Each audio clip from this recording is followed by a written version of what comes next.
இல்லையா? உரிமை இல்லையா? உரிமை இல்லையா? கடலில் தமிழனுக்கு உரிமை இல்லையா? கடமை இல்லையா? கடமை இல்லையா?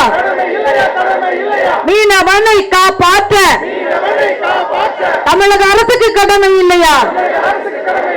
கடமை இல்லையா? கடமை இல்லையா? மீனவனை காப்பாற்ற மத்திய அரசுக்கு கடமை இல்லையா? தவிக்குது தவிக்குது, தகப்பன் இல்லாமல் பிள்ளைகள் தவிக்குது, அழிக்குது அழிக்குது தமிழக மீனவனின் வாழ்வாதாரத்தை இலங்கை கடற்படை அழிக்குது. யாரு சொன்னாங்கன்னு கேட்டேன். தமிழக அரசு சொல்லிச்சா? மாவட்ட ஆட்சியர் சொன்னாங்களா? இந்திய அரசு சொல்லிச்சா? யாரு சொன்னாங்க? எங்க பக்கத்து போட்டில் உள்ளவங்க தான் சொன்னாங்க, வேற யாருமே சொல்லல. இதுவரைக்கும் எந்த ஒரு அரசும் எங்க மீனவர்கள் எப்படி இருக்காங்கன்னு பார்க்கவே செய்யல. அவங்க அங்க என்ன நிலைமையில இருக்காங்கன்னு யாருக்குமே தெரியாது. நானும் எத்தனையோ இடத்துல பேசிட்டேன், எவ்வளவோ கண்ணீர் வடிச்சிட்டேன். என் கூட வேலை பார்க்குற அந்த பணியாட்களும் சரி, அவங்க குடும்பமும் தவிச்சு போயிருக்கு. அவங்களால எத்தனையோ தடவை சொல்லிட்டேன். 2 மாசம் முடிஞ்சு 3வது மாசம் 10 நாள் ஆயிற்று. ஆனா எந்த ஒரு முயற்சி எந்த அரசாங்கமும் எங்களுக்கு எடுக்கவே இல்லை. நாங்க அம்மா எங்க தேடி வந்தாங்க, அவங்க தேடி வந்து எங்க குறைய கேட்டாங்க. நாங்க எத்தனையோ பேர் நாங்க தான் தேடி போய் சொன்னோம். ஆனா இன்ன வரைக்கும் எங்களுக்கு தீர்வு கிடைக்கவே இல்லை. அவங்க வந்துட்டு அவங்களும் எனக்கு ஒண்ணும் செய்ய முடியாதுன்னு சொல்லிட்டு போயிட்டாங்க. ஒண்ணும் செய்ய முடியாதுன்னு சொல்றதுக்கு ஒரு எம்பி கனிமொழி அவங்க பார்த்துட்டு இது வெளிநாட்டு பிரச்சனை, நான் ஒண்ணும் செய்ய முடியாதுன்னு சொல்றாங்க. இந்த மண்ணில பிறந்தவங்க, இந்த மண்ணில நீங்க இன்னைக்கு தருவை குளம்ங்கிறது அந்நிய செலவாணிய பெருமளவில் ஈட்டு கொடுக்கிற ஒரு பெரிய இது. ஆழ்கடல் மீன் பிடிப்பை மத்திய அரசு ஊக்குவித்து நடைபெறுகின்ற தமிழ் மீனவர்கள் மீதான இலங்கை அரசு அடக்குமுறை கண்டித்து நடைபெறுகின்ற இந்த முற்றுகை போராட்டத்துக்கு வருகை தந்து நல்ல கருத்து வழங்கிய பாட்டாளி மக்கள் கட்சியுடைய பொருளாளர் அருண சகோதரி திலகம்மா அவர்களே, இந்த நிகழ்ச்சியில் வருகை தந்து கருத்து வழங்கிய அருண சகோதரர் திருமாரஜி அவர்களே, இங்க வருகை தந்து கருத்து வழங்கிய அருண சகோதரர் முத்து ரமேஷ் நாடார் அவர்களே, வருகை தந்திருக்கின்ற பல்வேறு அமைப்பை சேர்ந்த தலைவர்களே, இங்கு வருகை தந்திருக்கின்ற தூத்துக்குடி மாவட்டத்திலிருந்து பாதிக்கப்பட்ட பெண்கள் அழைத்து வந்து தமிழக அரசாங்கத்துக்கும் மத்திய அரசாங்கம் தெரிவிக்க வேண்டும் என்று வருகை தந்திருக்கின்ற அருமை சகோதரர் ஃபாதர் வின்சென்ட் அவர்களே, இங்கே வருகை தந்திருக்கின்ற பாட்டாளி மக்கள் கட்சியுடைய சென்னை மாவட்டத்தை சேர்ந்த மாவட்டத்துடைய செயலாளர் தலைவர்களே, வருகை தந்திருக்கின்ற தமிழகம் முழுவதும் உணர்வோடு என்னுடைய உறவு மீனவர் உறவு என்னுடைய சொந்தம் தமிழ் சொந்தம் என்று தமிழகம் முழுவதும் வருகை தந்திருக்கின்ற பாட்டாளி மக்கள் கட்சி மற்றும் கூட இருக்கின்ற அமைப்பை சேர்ந்த அனைவருக்கும் மனதில் தெரிவித்துக் கொண்டேன். இந்த முற்றுகை போராட்டம் பாட்டாளி மக்கள் கட்சியுடைய நிறுவன தலைவர் மருத்துவர்கள் என்றைக்கு நடத்தவில்லை. 44 ஆண்டு காலமாக இளைஞர் இருக்கின்ற தமிழகத்தும் சரி, தமிழகத்தில் இருக்கிற ஒரு தமிழன் எங்கே பாதித்தாலும் அந்த தமிழுக்கு முதல் கொடுக்கின்ற ஒப்பந்த தலைவர் தமிழின போராளி மருத்துவர் ஐயா அவர்கள் தொடர்ந்து மீனவர் மட்டுமல்ல தமிழன் எந்த நாட்டில் பாதித்தாலும் நான் இருக்கின்றேன் என்று குரல் கொடுக்கின்ற ஒரே தலைவர் மருத்துவர் ஐயா அவர்கள். அவருக்கு பின்னால் வருகை தந்திருக்கின்ற பாட்டாளி மக்கள் கட்சியுடைய தலைவர், முன்னாள் அமைச்சர், நாடாளுமன்ற உறுப்பினர் மதிப்புக்குரிய அந்த அன்புமணி அவர்களும் தொடர்ந்து தமிழ் மக்களுக்காக உலகமே தமிழ் மக்களுக்காக குரல் கொடுக்கின்ற தலைவர் அந்த அன்புமணி அவர்களும் இந்த போராட்டத்துக்கு வருவதற்காக இருந்தார்கள். பல்வேறு பணிவரையாக முடிவு சென்றிருக்கார்கள். நான் இருக்கிறேன், இந்த மக்களுக்காக நான் இருக்கிறேன் என்று என்னிடம் காலையில் தொலைபேசி தொடர்பு கொண்டார்கள். இந்த முற்றுகை போராட்டம் ஐயா அவர்கள் நினைத்திருந்தால் இலங்கை தூதர அலுவலருக்கு முன்னே மிகப்பெரிய போராட்டம் நடக்கும். ஐயா அவர்கள் சொன்னார்கள், ஏற்கனவே 2 மாத காலம் நம்முடைய சகோதரிகள் பாதித்திருக்கார்கள், நம்முடைய பிள்ளைகள் இருக்கார்கள், 165 பேர் அங்கு இருக்கார்கள், அவருக்கு பாதிப்பு வர வேண்டாம், இது சுமூகமாக பேச வேண்டும். தமிழக அரசாங்கம் தமிழகத்திலிருந்து சென்ற நாடாளுமன்ற உறுப்பினருக்கு 40 பேர் பாண்டிச்சேரி உட்பட இந்த நாடாளுமன்ற உறுப்பினர் அழைத்து சென்று மாண்புமிகு தமிழக முதல்வர்கள் மத்திய அரசாங்கம் பிரதமரை சந்திக்க வேண்டும், பிரதமர் சந்தித்து அங்கிருக்கிற மீது விடுதலை செய்ய வேண்டும் என்று ஐயாவுடைய கோரிக்கை. அமைதியான முறையில் இந்த போராட்டம் நடத்த வேண்டும் என்று சொன்னார்கள். இதுதான் தலைவர் சொன்னார்கள். அரசு நினைத்தால், முதல்வர் நினைத்தால் 2 மாநில பிரச்சனை, இந்தியாவும் இலங்கையும். இந்திய மீனவர்கள் இங்கிருந்து மீன்பிடிக்க சென்றால் கடல் அளவு பார்த்தா கம்மி. ஒரு காலத்தில் 50 ஆண்டு காலத்துக்கு முன் இலங்கை இருப்பவர்கள் வருவார்கள், இங்கு இருப்பவர் அங்கு செல்வார்கள், யாருக்கும் எந்த தடையில்லை. இவர்கள் அங்கே மீன் பிடிப்பார்கள், அவர்கள் இங்கு மீன் பிடிப்பார்கள். 80க்கு பிறகுதான் இந்த சட்டத்தை எடுத்து வந்தார்கள். இதை ஐயா அவர்கள் நினைக்கிறார்கள். கட்சியுடைய தலைவர் அன்புமணி சொல்கிறார்கள், நீங்களும் வாங்கள், நாங்களும் போகிறோம், எங்க வேணாலும் மீன் பிடிப்போம், தொந்தரவு இல்லாமல் மக்களுக்கு பாதிப்பு இல்லாமல் தமிழக அரசாங்கம் முதல்வர்களை உடனடியாக நீங்கள் 40 பாராளுமன்ற உறுப்பினர் இந்த மீனவரை அழைத்து சென்ற தலைவர் அழைத்து சென்று நம்முடைய பாரதவர்களை பார்க்க வேண்டும். நான் எதற்காக சொன்னால், இலங்கையிலே நம்முடைய தொப்புள்கோடி உறவு அங்க பாதிக்கும் போது 6 நாடாளுமன்ற உறுப்பினராக இருந்த 2005 ஒரு வார காலம் பாராளுமன்றத்தை நடத்தவிடவில்லை. ஒரு வார காலம் பாராளுமன்றம் நடக்கவில்லை. தொடர்ந்து இலங்கை தமிழருக்காக போராட்டம் செய்தோம். அப்போ இருந்த சோமநாத் செட்டியார்கள் அவர்கள் சொன்ன சாமி விட்டார்கள். சபாநாயகர், நீங்கள் அடுத்த முறை ஒருத்தர் கூட வர மாதிரி சபை விட்டார்கள். எங்களுக்கு இங்கு வரணும் அவசியம் இல்லை. எங்கள் மக்களுக்கு பாதித்தால் உலகிற்க மக்கள் அத்தனை பேருக்கும் நாங்கள் குறை கொடுப்போம். ஒரு வார காலம் பாராளுமன்ற நடத்தவில்லை. கருஞ்சட்டை போட்டுக்கொண்டு மதிப்புக்குரிய நம்ம தமிழக முதல்வர்களே, நீங்கள் நினைத்தால் 2 மாநிலத்தினுடைய எல்லை பிரச்சனை உடனடியாக பிரதமரை சந்திப்பதற்கு ஒரு குழு கூறுங்கள். இந்த மீனவர் குடும்பத்தை சேர்ந்த இந்த மீனவர் குழுவில் இருக்கின்ற தலைவரை அழைத்து செல்லுங்கள், நாடாளுமன்ற உறுப்பினர் அழைத்து செல்லுங்கள், தமிழகத்தில் இருக்கிற அனைத்து கட்சி தலைவர் அழைத்து செல்லுங்கள். எங்களுக்கு என்ன பிரச்சனை? பாதிக்கப்பட்ட பெண்ணை அம்மா அழுகிறாங்க. என் மகன் சென்று 3 மாதம் ஆகிவிட்டது.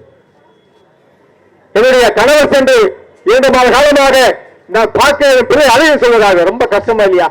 இவர்கள் கண்ணீர்கள் தெரியவில்லையா? முதல்வர்களே, நீங்க நினைத்தால் கண்டிப்பாக ஒரு வார காலம் என்ற பாராளுமன்றமே நடத்த முடியாது. நீ நினைத்தால் இன்னைக்கு அதிகமாக உறுப்பினர் கூட்டணி கட்சி இருக்கின்ற நீங்க நினைத்தால் இந்த பிரச்சனை சுமூகமாக முடியும். மத்திய அமைச்சர்னா இப்படிதான் இருக்கணும். முந்தானத்து மெரினா பீச்ல 283 பேர் மருத்துவமனையில் அட்மிட் பண்ணாங்க. 5 பேர் இருந்தாங்க. அந்த 283 பேரும் காப்பாற்றப்பட்டது காரணம் 108 ஆம்புலன்ஸ். அதை கொண்டு வந்த எங்கள் சின்ன ஐயா அவர்களே, தமிழகத்துக்கு கொஞ்சமாவது ரயில்வே திட்டங்கள் வருதுன்னா அதற்கு முக்கிய காரணமாக இருந்த எங்கள் அன்புக்குரிய முன்னாள் ரயில்வே இணையமைச்சர் மூர்த்தி அவர்களே, டாஸ்மாக் எங்கே இருந்தாலும் வீர பெண்மணியாக அதை அடித்து உடைப்போம், அதில் வரும் வருமானம் தேச துரோக வருமானம் என்று டாஸ்மாகை அடித்து உடைத்து சிறை சென்ற எங்கள் அக்கா திலகமாமா அவர்களே மற்றும் என் உடன்பிறவ சோதரர் முத்துரமேஷ் அவர்களே, ஆனந்த்ராஜ் அவர்களே, அண்ணன் திருமாவஞ்சி அவர்களே, காலங்காலமா கடன் மேல பிறக்க வச்சா எங்களை கண்ணீர்ல மிதக்க வச்சா. இந்த பாட்டு வரிகளை கேட்டு கேட்டு இன்னும் நாங்கள் கண்ணீர் சித்த வேண்டுமா?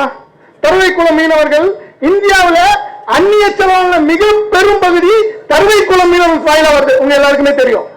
இலங்கை அரசு தொடர்ந்து அவர்களை சிறைபிடிக்கிறது. தம்மாத்தூண்டு ஊரு நம்ம சென்னை அளவு கூட மக்கள் தொகை இல்லாத ஒரு சின்ன தேசமான இலங்கைக்கு எப்படி இவ்வளவு பெரிய தைரியம் வந்தது? தமிழக மீனவர்களுக்கு ஒரு பிரச்சனை என்றவுடன் நமது பாட்டாளி மக்கள் கட்சி தலைவர் சின்னையா அன்புமணி ராமதாஸ் அவர்கள் இலங்கை தூதரக முற்றுகை போராட்டத்தை அறிவிக்கவில்லை. இலங்கை தூதரகத்திற்கு முற்றுகை போர் அறிவித்தார். அந்த போரை நாம் நடத்தி காட்ட வேண்டும். நமது ரத்த சொந்தங்களான கருவைக்குளம் மீனவர்கள் உடனடியாக பாதுகாப்புக்காக அவர்களுக்கு பாதுகாப்பு கிடைக்க வேண்டும். அவருடைய உடைமைகளை இலங்கை அரசு திருப்பி வழங்க வேண்டும் என்று இந்த போர் மூலம் நாங்கள் கேட்டுக்கொள்கின்றோம்.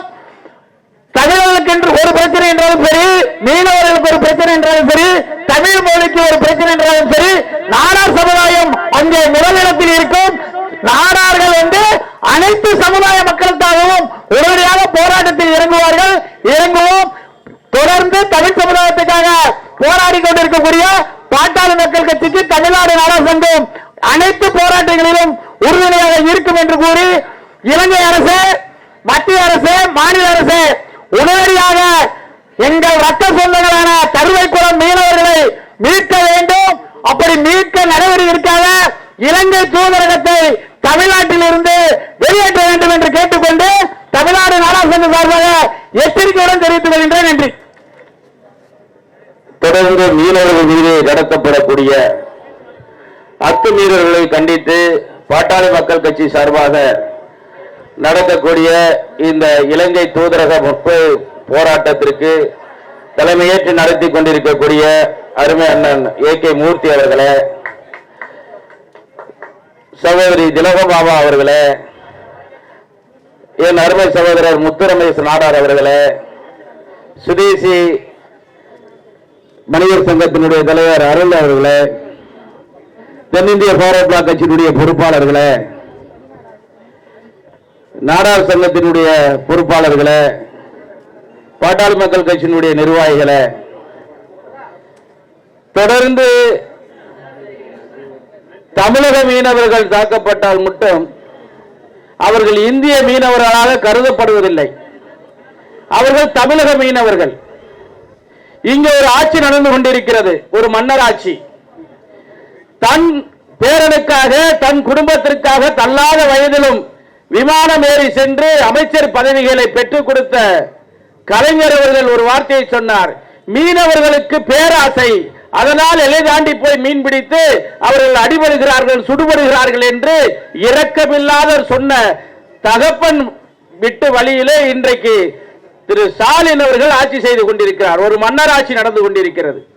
இந்த நாட்டிலே என்ன நடக்கிறது என்று கூட தெரியாத ஒரு முதலமைச்சர், நம் நாட்டினுடைய முதலமைச்சர், அந்த புறத்தினுடைய மன்னராக, அந்த புறத்தில் இருந்து வரக்கூடிய மன்னராக திரு ஸ்டாலின் அவர்களே, என்ன மன்னரே, நாட்டில் மும்மாறி பொழிகிறதா என்று சொன்னவுடன் சபரீசனும் உதயநிதி ஸ்டாலினும் கூறுவதை கேட்டுவிட்டு மீண்டும் உள்ளே செல்லக்கூடிய ஒரு மன்னராக திகழ்ந்து கொண்டிருக்கிறார்.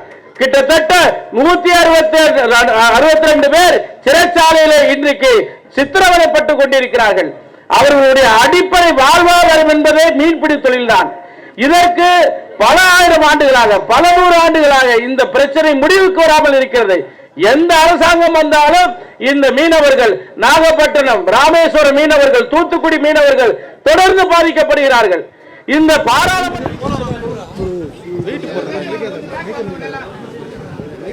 பாட்டாளி மக்கள் கட்சியும் மற்றும் தோழமை கட்சிகள் அனைத்தும், மீனவ அமைப்புகள், சமுதாய அமைப்புகள் அத்தனை பேரும் இணைந்து தொடர்ந்து தமிழக மீனவர்கள் 162 பேர் சிறைப்பிடிக்கப்பட்டிருக்கிறார்கள், சிறையில் இருக்கிறார்கள். இலங்கை சிறையில் 192 படகுகள் மீனவர்கள் கையிலிருந்து பறிக்கப்பட்டிருக்கின்றன. மீனவர்கள் தங்களது வாழ்வாதாரத்தை இழந்து இருக்கின்றனர். கருவைக்குளத்திலிருந்து 22 மீனவர்களும், மயிலாடுதுறை பூமுகாரிலிருந்து படகுகளை இழந்த மீனவர்களும், சிறையில் இருக்கிற மீனவரின் குடும்பங்களும் இங்கு வந்திருக்கிறார்கள். தமிழக அரசிடம் போய் இவங்கள் பிடிபட்ட உடனே யார் இவங்களுக்கு தகவல் சொன்னா? தமிழக அரசா? இல்லை. மாவட்ட ஆட்சியரா? இல்லை. இந்திய அரசா? இல்லை. பக்கத்தில் இருக்க போட்டுக்காரன் தான் சொல்கிறான். அப்போ சாமானிய ஒரு இந்திய குடிமகனின் நிலை என்ன? அவனுக்கு என்ன நடந்தாலும் இங்கே கேட்கறதுக்கு ஆள் இல்லையா அப்படிங்கிற மிக முக்கியமான கேள்வி நம் முன்னாடி இருக்கிறது. 40 நாடாளுமன்ற உறுப்பினர்களை வைத்திருக்கிற தமிழக அரசு என்ன செய்ய போகிறது? இந்த 122 மீனவர்கள், அதுவும் கருவைக்குளத்திலிருந்து 22 மீனவ குடும்பங்கள் இங்கு வந்திருக்கிறார்கள். அவர்களுக்கு 1.5 கோடி ரூபாய், இந்திய பணத்தில் 1.5 கோடி ரூபாய், இலங்கை பணத்தில் 3.5 கோடி ரூபாய் அபராதம் விதித்திருக்கிறார்கள். தமிழக மீனவனின் வாழ்வாதாரத்தை அளிக்கிறதற்கு தொடர்ந்து முயற்சி நடந்து வருகிறது. இது இனவாதமா என்கின்ற கேள்வியும் நம் முன்னாடி இருக்கிறது. உடனடியாக இந்திய அரசு இந்த பிடிபட்ட படகுகள் அத்தனையுமே மத்திய சர்க்காரால் மத்திய அரசால் கொடுக்கப்பட்ட மானிய விலை போட்டுகள். மோடி பேரால் கொடுக்கப்பட்ட இந்த போட்டு இன்னொரு நாட்டில் சிறைப்பிடிக்கப்பட்டிருக்குன்னா இது இந்திய அரசுக்கு அவமானம் இல்லையா? தமிழக அரசுக்கு அவமானம் இல்லையா? இதற்கு உடனடியாக தமிழக அரசு நடவடிக்கை எடுக்க வேண்டும். பிரச்சனைகளை கண்டும் காணாமல் தூங்க விட்டு கொண்டிருக்கிற தமிழக அரசையும் இந்திய அரசையும் இலங்கை அரசோடு பேசி, ஒரு காலத்தில் இந்திய மீனவனோ இலங்கை மீனவனோ கடலில் எந்த பிரச்சனையும் அவனுக்கு இல்லை. அவன் மீன் பிடிச்சிட்டு வெள்ளை வீடு வந்து சேர்ந்தான். அதே போல மீண்டொரு நிலைமையை உருவாக்கி தர வேண்டும். அந்த இரு நாட்டு பிரதிநிதிகளும் அடங்கிய ஒரு குழு ஒன்றை அமைத்து மீனவர்களுக்கான பிரச்சனைகள் எழும்போது அது இரு நாட்டு பிரச்சனையாக உருவாக்காமல் உடனடியாக தீர்க்கப்பட வேண்டும் என்று இந்த தருணத்தில் பாட்டாளி மக்கள் கட்சியின் சார்பிலும் அனைத்து மீனவ கூட்டமைப்பின் சார்பிலும் இந்த தமிழகம் மண்ணின் உணர்வும் உரிமையும் சேர்ந்து நாங்கள் கேட்டுக்கொள்கின்றோம். தமிழக அரசே, உடனடியாக நீங்கள் இலங்கை சென்று தயாராகுங்கள். நீங்கள் டெல்லிக்கு போகிறீங்கல்ல, இலங்கைக்கு செல்லுங்கள்.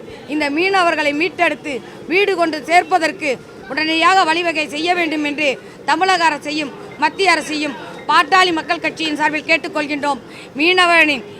இந்திய மீனவனின் உரிமையை பாதுகாக்காத இலங்கை தூதரகம் இருந்து என்ன பயன்? இந்த இலங்கை தூதரகத்தை முற்றுகையிட்டு எங்களது கோரிக்கைகளை வைக்க நாங்கள் ரொம்ப சாத்வீகமான முறையில் கண்ணீரோடு வந்திருக்கிறோம்.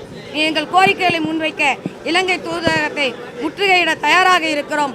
ஆனால் அதற்கு முன்னாக தமிழக அரசோ இலங்கை தூதரகமோ பதிலளித்தால் எங்கள் கோரிக்கைகள் எங்கள் குரல்கள் கேட்டுவிட்டது என்ற மகிழ்வோடு இந்த மீனவர்களை விடுதலை பெற்று தர வேண்டும்.